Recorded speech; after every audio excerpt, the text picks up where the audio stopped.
10 foods you should stop eating if you want to lose your belly fat. I've undergone multiple transformations over the last decade, and in my first transformation in 2014, I went from roughly that 30% body fat mark all the way to 12%, and the foods behind me are the 10 foods that were stopping me from hitting that goal. My goal ultimately was always to reach single digit, and when I repeated this transformation between 2016 and 17, I then identified even more foods that had all these hidden calories that I didn't know was stopping me from hitting my goals. Not only that, I've been coaching for nearly a decade, and these are the foods that I've compiled and the 10 top foods that I've seen consistently with myself and my clients that has stopped them from hitting their goal. And once you're able to remove either one or all of these foods, you will see that losing your belly fat becomes effortless. So I highly recommend you watch till the end. Not only am I going to show you which 10 foods are stopping you from hitting your goals, I am also going to show you healthy alternatives to make an easy change. And these are the changes that I've made myself that have allowed that belly fat to go away very easily. Without further ado, let's not waste any time. Let's dive into the science and let me share with you the 10 foods. In front of us, we have an accurate depiction of what 5 pounds of fat looks like in 5 pounds of muscle. And we understand in science, to be able to lose weight, you need to be in a caloric deficit. And all that means is that you need to be eating less calories than what your body burns. And this difference is what causes a deficit. Now for myself, and you guys have seen my transformation and you're seeing it right now on the screen, that for me is 2,250 calories. And I've been eating that to lose 1 pound a week. Now, that is equivalent to 275 grams of carbohydrates, which is important for my training performance and my energy levels.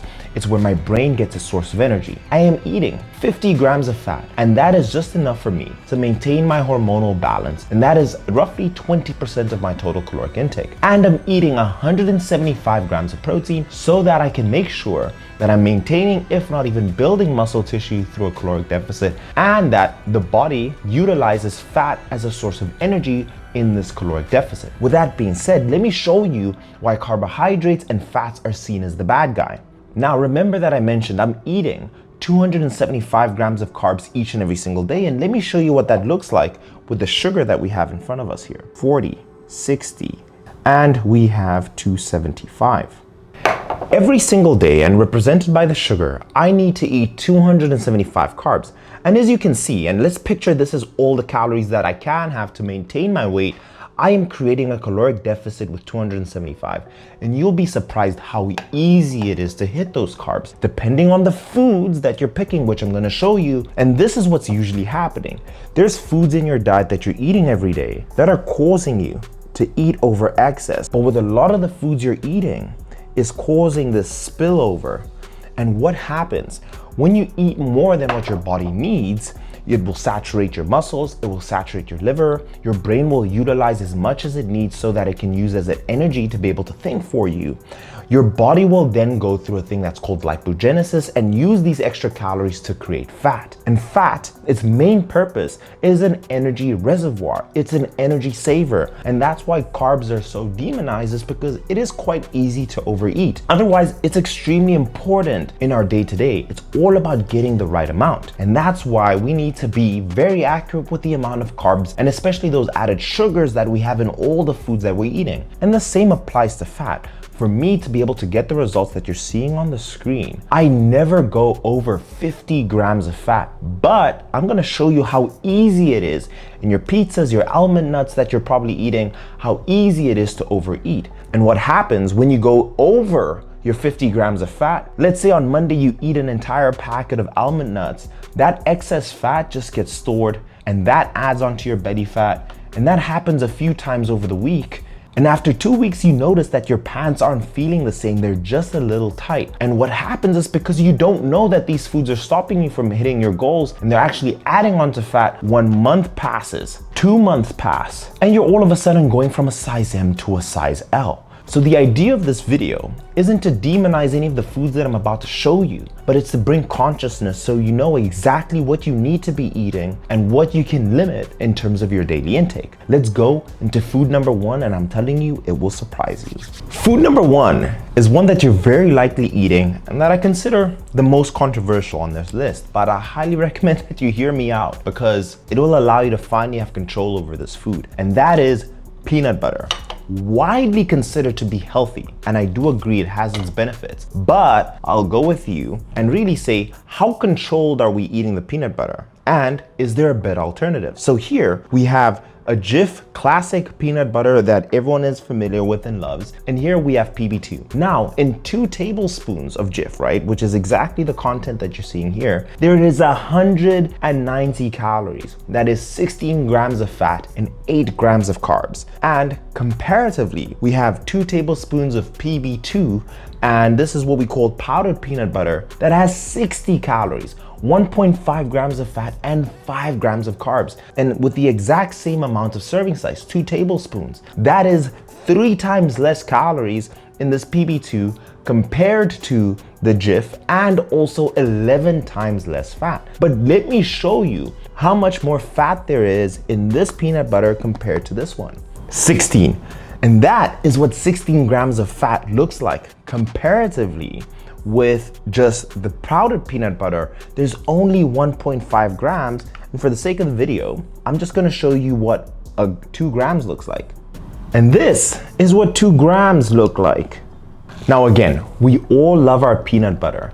People never really measure how much peanut butter that they're taking out, even when they're on a dieting process. So you're adding it to your rice cakes, you're adding it into your snacks, you're adding it into your shakes, you're on the run, you never really track. It is so easy to overeat. This 2 tablespoons is 30% of my total fats. I consider that not to be the greatest trade-off. So the easy substitution you can make is just using powdered peanut butter. And I promise you, this tastes equally as good, and you just have to make it. And what's amazing is you can have so much more. So if you want it in your shake, simply just add this peanut butter and you will notice that you get that same flavor. And if you want to have it into your snack, it is very, very difficult to notice the difference. Let's move on into food number 2. And I want to know from you guys in the comments down below, if you're trying to lose weight, are you having peanut butter in your diet? Do you think I am wrong? But let's move on into the next one, which is another controversial one. Food number 2, again, controversial, but this was actually inspired by your comments. Through my competition prep, which allowed me to become a natural pro, many of you guys asked me, Dr. Mike, why are you eating bread? White bread especially, it's so processed. And I want to bring the debate to an end and also to allow you guys to make your own decision of what is better. So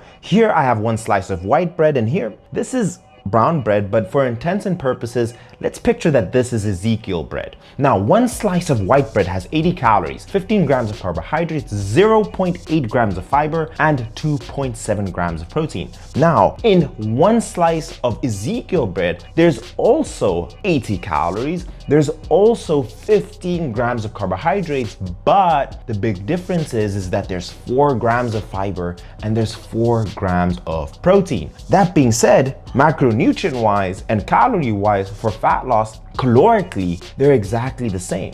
But what is the difference? Why do they look so different? Why are they different? It's different because it's made of organic and sprouted whole grains and legumes. It includes miley, barley, spart, wheat, soybeans, and lentils. Compared to other breads like white bread, Ezekiel bread is high in protein, high in fiber, and it also has other important nutrients. Both have the same calories, but Ezekiel bread wins due to it having 3 times more fiber and almost double the protein. This means that Ezekiel bread is more likely to fill you up and leave you feeling satisfied than white bread. So let me know in the comments down below, are you team white bread or team Ezekiel bread? But again, the big difference is not so much, and it really should come out to your personal preference between getting all those little extra added benefits versus the taste. And for me, I enjoy eating white bread as long as it's done in moderation, and that's why you guys always see white bread in my food. There is different components into the meal, but it doesn't make one drastically more superior than the other. So sometimes, besides the science, you should also make a decision between what you like. And with bread in general, just make sure that you're eating the exact amounts that fits in your macros. Let's move on into food number 3. To drive the point home, Can you eat peanut butter and bread to be able to lose your belly fat? Yes. They just make things a little bit more difficult because they're so calorically dense. As long as you have discipline and you can eat it in moderation, they're both fine. But that isn't the case for most people. So if you find yourself to be the person who's either totally in or totally out, maybe not having them in your diet will be to your benefit. And I make this decision with my clients all the time. Let's move on into meal number 3. Food number 3 is going to be very surprising, and you may even discover some information that you would have never ever known. And introducing potato chips. Now, we all know potato chips aren't the greatest, but you will see how snacking or maybe having some of your partner's potato chips is hurting your results. So in front of us, we have homemade potato chips, the classic Pringles, which we all love, and we have Lay's. Now, in this homemade potato chips, there's 200 grams of this, which is equivalent to 154 calories, 35 grams of carbs, and 0.2 grams of fat. In this Lay's, there's 30 grams, 157 calories, 15.4 grams of carbs, and 9.6 grams of fat. Now in Pringles, there's 157 calories in here as well, 15 grams of carbs, and exactly 10.1 grams of fat. And here is our 10 grams of fat for the Pringles. So you may be asking, Dr. Mike, what's the big difference? Here, we have 200 grams of chips, so much more quantity. Lay's, this is only 30 grams. Pringles, only 30 grams. And the biggest difference is the amount of fat content. There's virtually no fat in making your own homemade version. Now, food number 4 is something that you just decide I'm going to have a little bit of and it won't make a massive difference. And introducing Haribos. And in here we have 200 grams of Haribos. And if you have this on your office table or at home and you're just picking off it the entire day, it's very easy to eat all of these Haribos. Now in this cup is a whopping 667 calories. That is 150 grams of carbs, and that is equivalent to 100 grams of sugar that is in this cup alone. That isn't the best way to put 667 calories. And for reference, we know to lose a pound of fat, you need to be in a caloric deficit in a week of 3,500. And that's where you get the number 500 from, because 3,500 divided by 7 days in the week is 500 calories. So if you've set yourself a 500 daily caloric deficit, just eating this small cup undoes all the hard work that you've put in throughout the entire day. But to put it into context, what about a healthy alternative? This is 600 calories worth of watermelon. You can eat all of this watermelon for just this amount of Haribos. So I would ask you, what is the trade-off? Now again, in this watermelon is 151 grams of carbs, 3 grams of fat, and 12.2 grams of protein. So I ask you in the comments, what are you picking? The Haribos that you like, that's sweet and nice, or 2 kilograms or 4.4 pounds of watermelon? And this is what I mean by being very intelligent and picking the right foods, and it will help you hit your sweet tooth. And it just goes to show that there's better alternatives out there. So don't buy the Haribos, and rather find a fruit that you enjoy and just substitute that out, and you'll feel fuller for longer, and you'll also just get that sugar craving hit that you're looking for. Greek yogurt and regular yogurt. So when I started my transformation, I was having the granola with the yogurt. Now this here is regular yogurt, and what we have exactly is 200 grams. In this 200 grams is 240 calories, 24.1 grams of carbs, 12.7 grams of fat, and that doesn't sound too bad. But let's compare that to Greek yogurt. In there's 89 calories, almost 3 times less the calories, 6.4 grams of carbs, which is almost 4 to 5 times less the amount of carbs. There is so much more protein. There's 14 grams of protein, and there's virtually 0 grams of fat in this Greek yogurt at 0.3. And just that simple decision between going regular yogurt and Greek yogurt can save you over 30% of your total fats. And that is 13 grams of fat in just this little bit of yogurt, where you could have the same amount, but with virtually no fats and almost 4 to 5 times less the carbohydrates and so much more protein in this Chobani Greek yogurt. Undoubtedly, you're eating a salad in your diet regimen, but it's very difficult to eat salad without any sort of salad dressing. And this is 30 grams, and that's the usual serving recommendation. But in one serving of a Caesar salad is 120 calories, 3.8 grams of carbs, 11.2 grams of fat, And this is exactly the amount of fats that you're eating that you're just having in this innocent salad. And that's why people always say that most salad dressings defeat the purpose of the salad altogether. This is why I want you to be very careful with the amount of salad dressing you're using. Always look at the macronutrient contents of all the salad dressings that you're eating, because you're putting so much effort with your salad and you're trying to eat healthy, but you want to do all the benefits in terms of macronutrients and calorie intake. And over time you wonder, why is my belly fat not going away? A very simple solution is just adding some balsamic vinegar, and this is white vinegar in this case, and some olive oil. What's amazing about the vinegar and the added benefits is that it contains polyphenols that will fight off oxidative stress. It will reduce the risk of any chronic disease. It will help you with the digestive health. The acetic acid enhances the digestion by stimulating the enzyme activities and your overall nutrient absorption. It will also help you with your blood sugar control. It has a low glycemic index, which helps manage blood glucose levels, and it's also beneficial for your diabetes management. It helps with heart health, it may lower cholesterol and blood pressure, and it does also help with weight loss. Also, just compared to the Caesar salad, there's virtually no calories and a healthy addition in meals without adding those calories. But then again, do be careful that you have it in moderation so you're not facing any dental erosion. Be very, very careful. But again, a very common mistake I see people make that's stopping them in their caloric deficit altogether. The next one is a classic one that I know many of you are probably avoiding already, but there's a few things that I want to add here, and that is spaghetti. This here exactly is 200 grams worth, and this entire spaghetti is equivalent to 718 calories. That's 141.8 grams of carbs, 4 grams of fat, and 25.6 grams of protein. Now, the issue with this food is that it's not calorically dense or providing you with any additional nutritional benefits. And that's why most people don't eat spaghetti, especially when they're on a diet. But I do want to show you guys a healthier and better alternative. Introducing zucchini noodles. And in the zucchini noodles, there is 200 grams. So this is 200 grams of spaghetti, 200 grams of zucchini noodles. And in here is exactly 34 calories in this entire bowl. There's 6.2 grams of carbs and 0.6 grams of fat. There's 21 times more calories in the spaghetti. And you can have 21 of these bowls of zucchini noodles to have the equivalent of the carbohydrates in the spaghetti. And not only that is it better for you in terms of your carb management and also total calories, there's also the micronutrient benefit of eating a zucchini noodles. And to be honest, who eats pasta just on its own? And you may be saying, oh, the same applies to the zucchini noodles, but you can add all the added ingredients like the bolognese and the lean ground beef into your zucchini noodles compared to your pasta. And this is a common switch that I make with a lot of my clients, especially the Italian ones. If you want something that's high volume, you will never go wrong with zucchini noodles.